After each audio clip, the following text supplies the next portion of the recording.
نن چې مونږ باندې تکلیف راشي، پریشانی راشي، غریبی راشي، نو سګو جادوګرو پسې ګرځو، تعویذګرو پسې ګرځو. الله فرمایي وَإِن يَمْسَسْكَ اللَّهُ بِضُرٍّ، اے زما بندا که چېرې زه تعالی یو تکلیف درکولو غواړم، یو مصیبت او یو پریشانی در باندې راوستلو غواړم، نو فلا کاشف له الا هو، نشته لري کولو والا بل څوک الا هو. نن چې مونږ باندې تکلیف راشي، پریشانی راشي، غریبی راشي، نو سګو جادوګرو پسې ګرځو، تعویذګرو پسې ګرځو.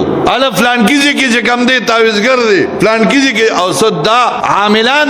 الله دې دوی ته هدایت نصیب کړي.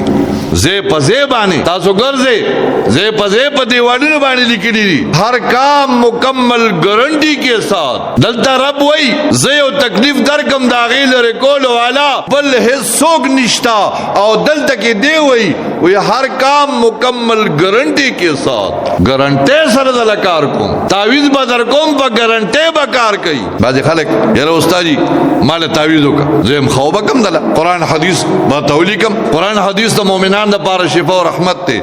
نو بعض خلک راته وایي استاد جی ذمہواره والا تعویذ را لیک، په ذمہواره را لوکا څومره پیسې غواړي، په ذمہواره را لوکا. زم دا خو د خدای دعوه کو، دا غوځه د خدای دعوه کوم چې زه تعالی هر کار په ګارنټي باندې کوم. دا دبی ہوئی زبان سره د خدای دعوه دا په دیوالونو چې څه نکللی. کام نہ ہونے کی صورت میں رقم واپس کار دے ونو شو پیسے واپس والا واپس به کم دے در کئی. هاذا چلن و دلن دا ټول چل ولدي، پیسې واپس والا پیسې واپس در کئی.